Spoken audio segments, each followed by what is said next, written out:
Elf site written by Avril Sabine. Book description.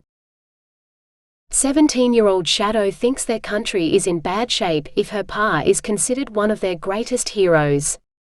To her, he's the bitter man she has to escape, before he learns the secret she's kept her entire life. Getting away, with the help of her brother Irlan, is meant to simplify things. Instead, they become involved in plots against the royal family, hidden identities, and magic-wielding enemies. Dedication.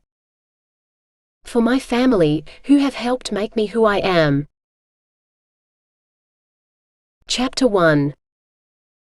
Careful not to smudge the glass, Shadow Morgan peered out the window near the tavern door, knowing she'd be safely hidden behind the door when her pa came inside. She pushed her long dark brown plait out of the way, jumping when a hand dropped onto her shoulder. Irlan. She glared up at him. Don't sneak up on me like that.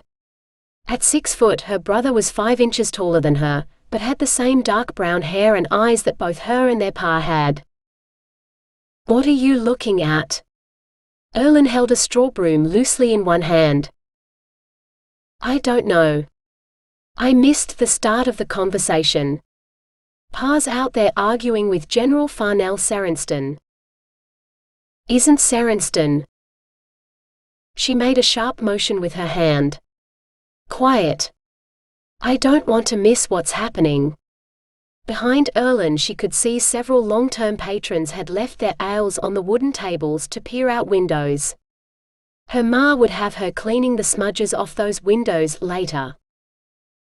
Make room. Irlan pushed her aside. Shadow shouldered her way back to the window. Find your own space. Irlan shrugged and moved to the window on the other side of the door. Peering past the smudge her brother had left on the glass, Shadow gazed at the tavern yard. Afternoon shadows spread out behind her pa and the soldiers. Come on, Gil, what'll one more time hurt? From anyone else the words might have come out as a plea, they didn't when spoken by Farnell. He didn't look like a man accustomed to pleading. He was completely army, from his arrow-straight stance, his immaculate uniform, close-cropped salt-and-pepper hair and cold blue eyes that Shadow bet could have a soldier quivering in his boots within seconds. Her pa wasn't in the least intimidated.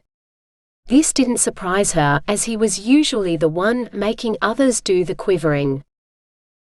One more time? Gil bellowed. One more time? He pointed to his empty sleeve. Only got one more of these. What do you expect me to do? Drink my ale through a straw? One of the general's men who held the horse's reins snickered, and Gil's face grew even redder, right through to his scalp beneath his thinning brown hair. Farnell shot a look towards the man who quickly turned away from the cold blue stare. Look, why don't we go into your tavern and I'll buy a round of drinks? Matters like this shouldn't be discussed in the open. Farnell kept his tone even and his expression neutral. Never. I've got nothing more to say to you. I don't want to hear another word. Gil turned to walk into his tavern. Shadow tensed, ready to hurry back to the bar. If her pa caught her spying on him, she'd never hear the end of it. Your last job gave you the money to buy this tavern. What if I told you this job is worth twice as much? Farnell asked. Gil halted. Then shook his head. He half turned to Farnell. With his one arm he gestured towards the tavern. Twice the price of this? Can't be done. The last job cost 1 arm. I don't have 2 left to lose. He stomped towards the tavern. Farnell called out as Gil reached the door, We're staying in the clearing just down the road.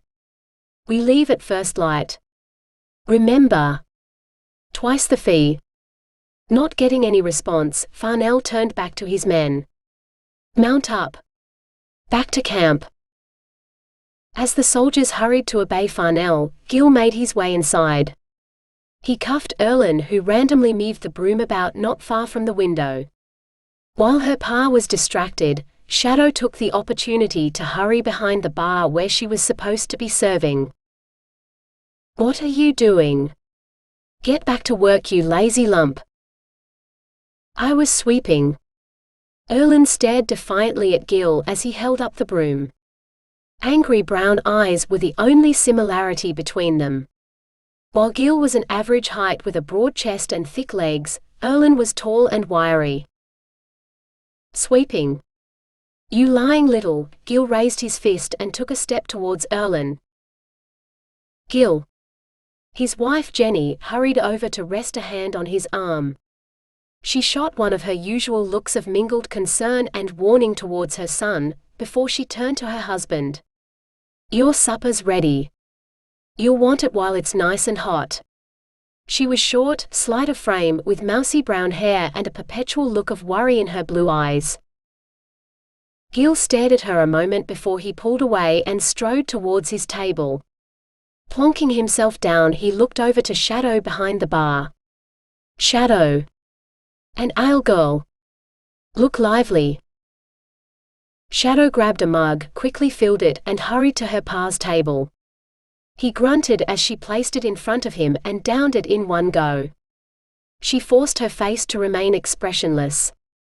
Why had Farnell brought up all the things they tried so hard to avoid? No one spoke of the days when Gil had been whole, or if they did, it was in whispers. And no one ever mentioned his elf sight or asked him to use it. Gil slammed the mug on the table. "Another girl. Don't waste time."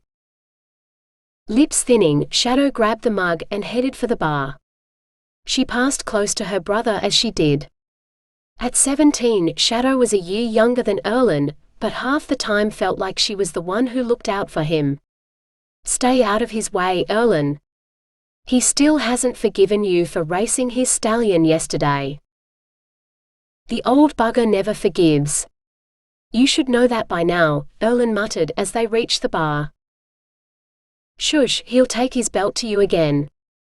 Shadow glanced towards Gil.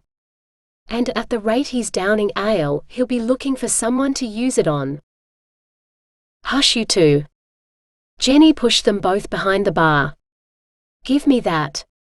She took the mug from her daughter. "Now make yourselves scarce. I've sent someone to fetch Molly. She'll serve tonight." Shadow looked out over the rapidly filling tables. "Are you sure?" Jenny looked exhausted, like she should be the one taking the night off. Jenny nodded, brushing strands of hair back from her face. "Go on."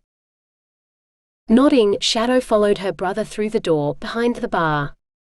It led into their living quarters. 2 rooms downstairs and a cramped loft upstairs that she and Irlan shared. They took fruit from the table and Shadow borrowed her ma's cloak as they left by the back door. Shadow paused before she entered the woods, which started not far from the rear of the tavern. Night had fallen and darkness filled the spaces under the tall trees. She took a bite from her apple as she hurried after Irlan, who had stopped to look back at her. Leaves crunched under her feet as she joined him. "What are you doing? Come on." "I wish things were different." Shadow sighed. If he'd only stay away from the drink, he wouldn't be half as bad. "He's still a moody old bugger even sober," Irlan said. "I wish we'd known him before he lost his arm. Some of the stories they tell when he's not about are." Irlan interrupted. "Who cares? He's no bloody hero now. He's a useless old drunk."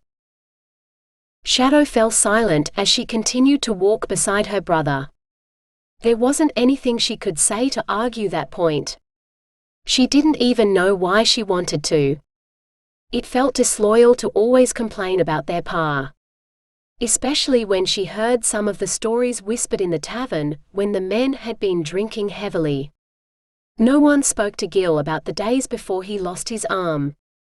That was a sure way to make him angry. But stories were still whispered in tones of awe. Particularly the Battle of Wolf Ridge. "It's not right. We shouldn't have to sleep outside because he's going to get roaring drunk, Irlan complained. Oh Irlan, how would you feel? Look what he came back to. At least he came back. How many died? He probably felt guilty. He hadn't been there when Ma caught childbed fever. Or when she couldn't work, or when they threw us onto the streets because she couldn't pay the rent. He had promised to be back in time to help her choose a name for me. And he wasn't. If he was a real man, he wouldn't have called his daughter a shadow on his life, Irlan reminded her. She pushed aside the flare of anger his words caused. There's nothing we can do about it. She paused. Don't go on about it tomorrow and upset Ma. I'm not an idiot. You don't have to remind me. She held back a smile. Yes, she did. But soon he'd have to look out for himself. She wouldn't be at the tavern forever. She had plans. Silence again fell between them, eventually broken by Irlan. What did the soldiers want? They need someone to find something magic hid. If I had elf sight, I'd go with them. Why couldn't I have it? He swore. It's not fair. It's meant to run in families. Grandpa Morgan had it and his aunt had it, and who knows how many before them. You'll find a way out eventually, Shadow said softly. How? Irlan snarled. I've got no money and food and board isn't a fair pay. You'll have to find a new hiding place for your tips. Somewhere he won't think to look this time. Shadow rested her hand on her brother's arm and wished there was something else she could say. Something she could do. Do you know how many years it took me to save that money? Irlan shook her hand off. 4 years. And I still needed more before I could afford to get away from him. I'm 18. A man. I can't spend the rest of my life under his thumb.